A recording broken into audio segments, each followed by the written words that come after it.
This is a This American Life episode created by Jessi, Ryan, Jake, and Jeff.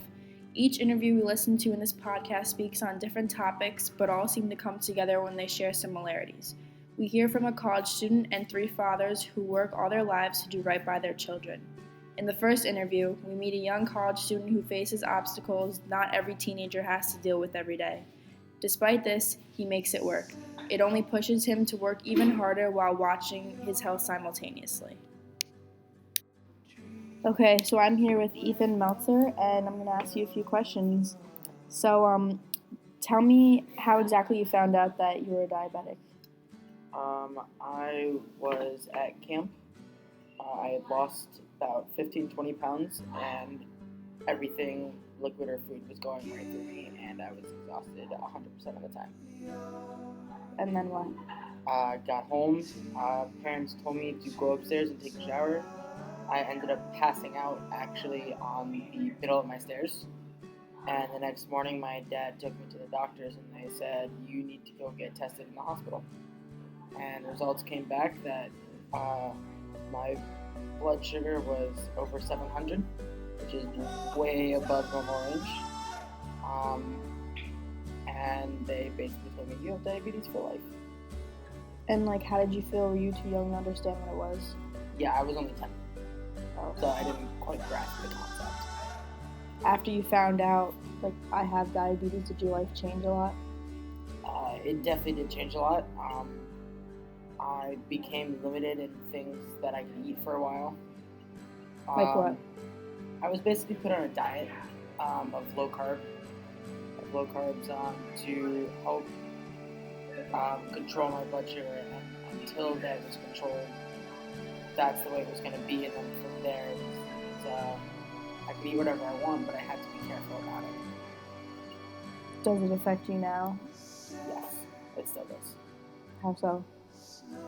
I have to watch how many carbs I eat so that afterwards I can give myself a dosage of insulin so that I can keep my blood sugar maintained. Do you think your life would be any different if you didn't have diabetes? I think not in a health concerned way, but just you understanding the world. To be honest, I really don't know. Maybe. Actually, you know what? It definitely would. It would be different.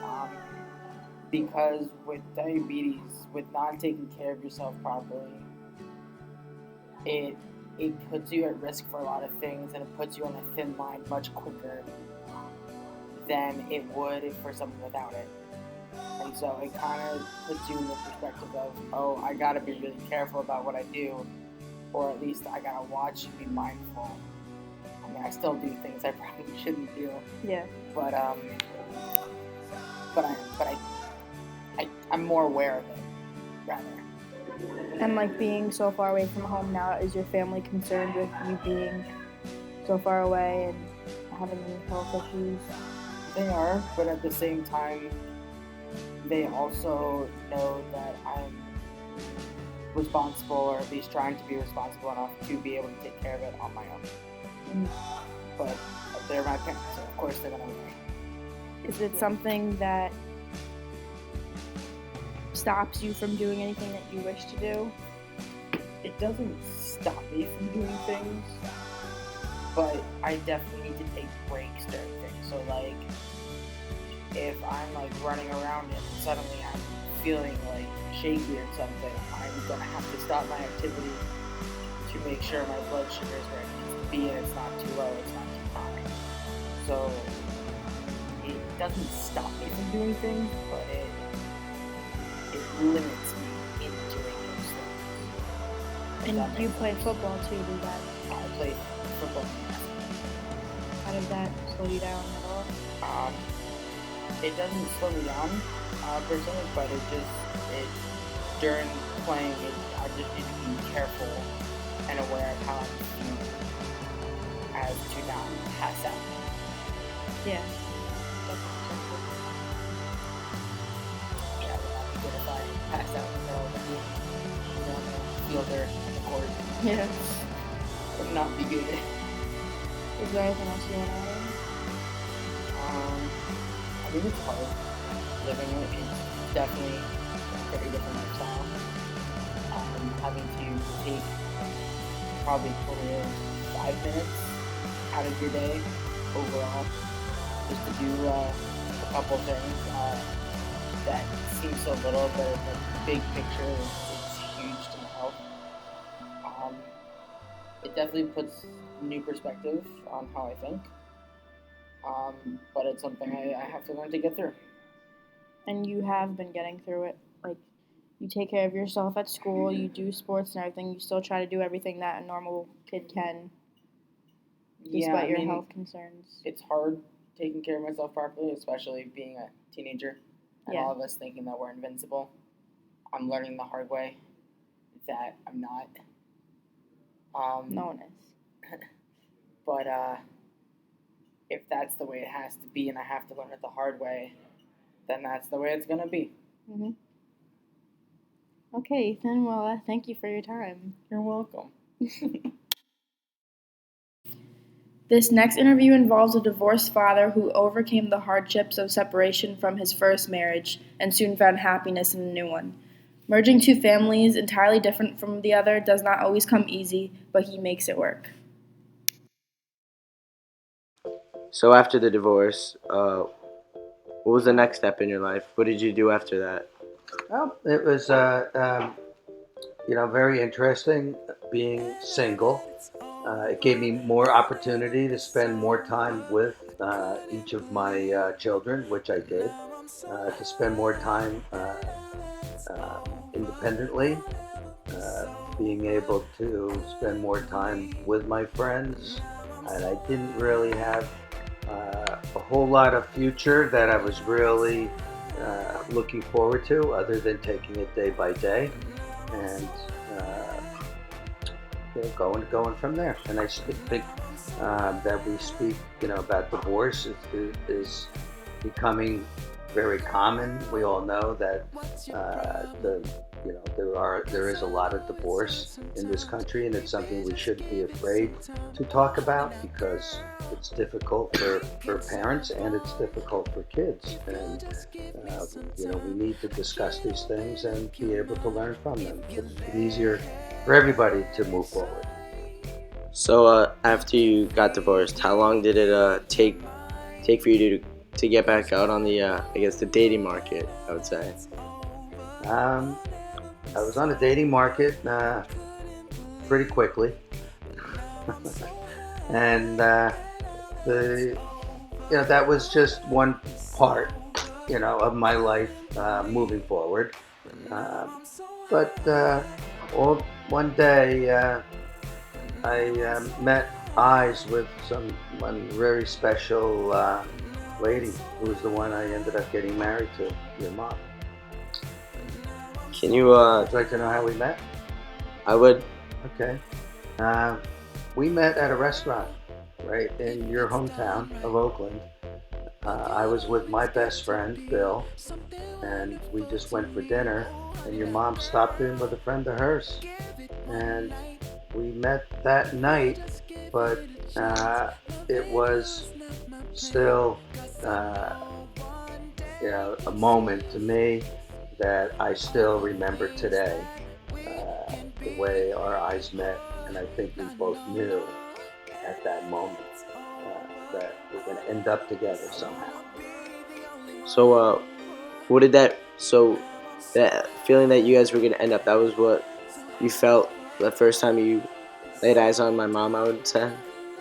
Yeah, and that time I decided also I didn't want to date any other girls. I wanted to exclusively just date your mom. So at this time, when you started dating my mom, were you still working for the Revlon company? No, I had left the Revlon company and started a business in direct mail coupons, which was a new business at the time, and I had been doing it for the past 20 years before I met your mom, and I still was in that business It was a very successful business for many years, and it was still what I was currently doing when I met her. But then I found out too when I met your mom that she had two children. They were 8 and 11 years old. And I had to think really, really hard about getting involved with a single woman that had two young kids again. After going through that part of with two kids already. So when you first met me and my sister, what were your first opinions and what was your first reaction? The first time I met you, I'll never forget. It was down in Beach Haven, and your mom was on vacation with the two of you, and I came down to visit your mom, and that is the day I met you and your sister Alexa on the beach. I remember going in the water with your sister and pushing her on the raft. And I remember you going crabbing, not really paying much attention to me or noticing me. And then at the end of the day, your 8-year-old sister asked me what I was doing for dinner. and asked me if I'd like to join you for dinner. And I said, yes, I will do that. So I'm guessing you immediately liked my sister after that moment. Yeah, I did. Yeah, no question about it. For an 8-year-old, it was kind of fun.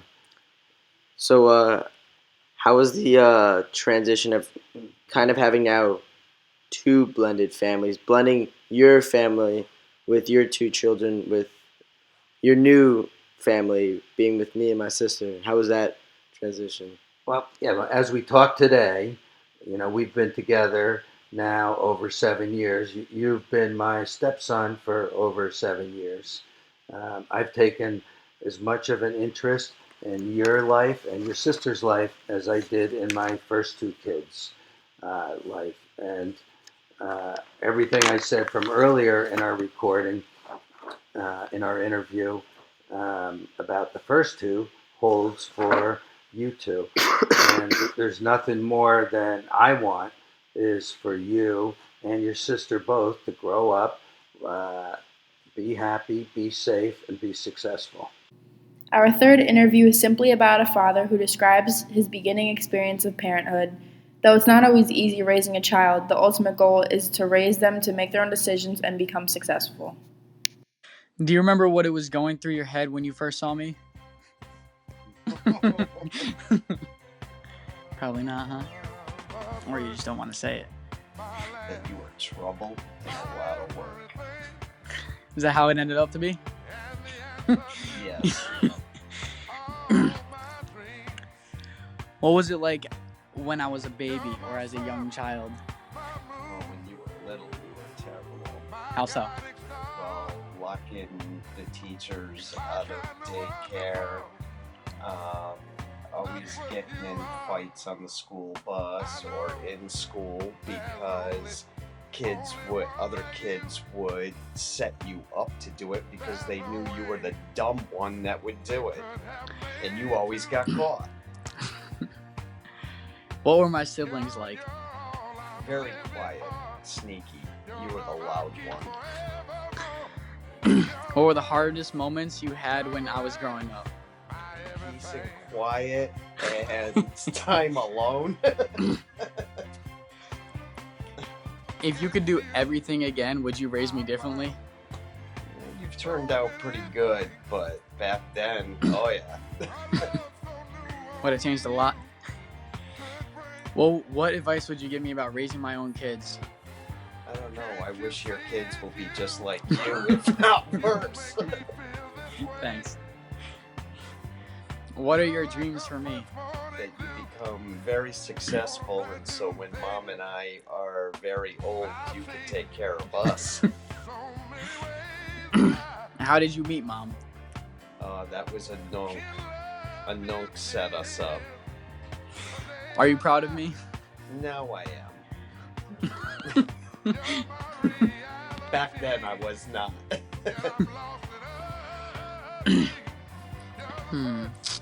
Where did you grow up? Depends. Connecticut, New Hampshire, Maine. What was it like growing up in your childhood? Rough. Very, very strict household.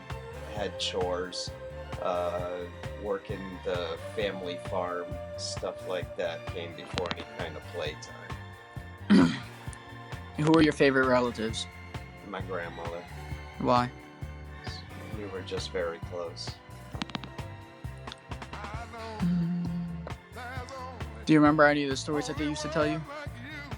Yeah, I mean, stories that, you go back to 1902, what their life was like. They grew up not having a lot and making do with what they had.